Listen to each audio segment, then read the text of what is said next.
২ জানুয়ারি খসড়া ভোটার তালিকা প্রকাশের আগে এনআইডি সংশোধনের ঘোষণা দিলেও এখনো দাপ্তরিক কোনো নির্দেশনা পায়নি স্থানীয় নির্বাচন অফিস।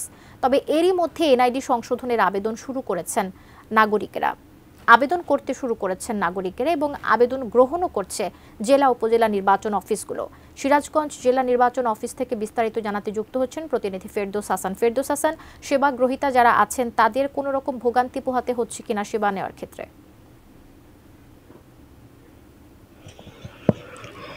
ধন্যবাদ কবিতা। আমি রয়েছি জেলা নির্বাচন অফিসের সামনে, অর্থাৎ আপনি যেটি বলেছেন যে মধ্যেই কিন্তু ইসি মহোদয় যে ঘোষণা দিয়েছেন ২ জানুয়ারি খসড়া ভোটার তালিকা প্রকাশের, এবং তার আগে কিন্তু এনআইডি সংশোধনের যে একটি নির্দেশনা দেওয়া হয়েছে বা বিজ্ঞপ্তিতে জানানো হয়েছে, সেই অনুযায়ী কিন্তু কাজ শুরু হয়েছে। যদিও অফিসিয়ালি এখনও তারা পাননি, তবে এটি কিন্তু একটা চলমান প্রক্রিয়া।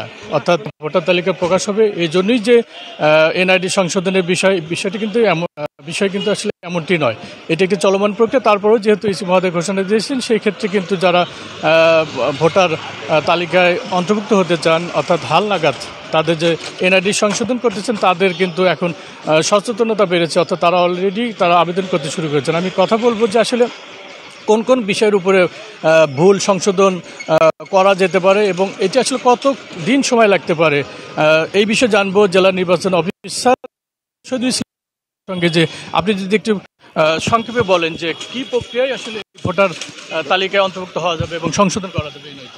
ধন্যবাদ। আগামী ২রা জানুয়ারি ২০২৫ সালে এটা খসড়া ভোটার তালিকা প্রকাশ করা